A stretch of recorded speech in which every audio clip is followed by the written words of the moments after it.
How to show one tick on WhatsApp and still be online. Hello everyone, welcome back to our channel and today we are back again with a new video. So without any delay, let's get into it. For that, firstly open WhatsApp application.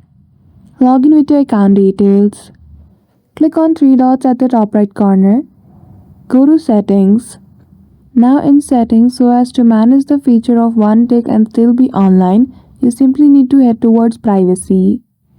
Once you do, you need to go to read receipts. So if this feature is toggled on, you simply need to turn it off. After that, if you want, you can also turn on the disappearing timer message feature. So that's it. That is how easily you can fix your issue. So I hope you found this video helpful. If you did, don't forget to give it a thumbs up and subscribe to our channel for such tutorial. Thank you for watching till the end.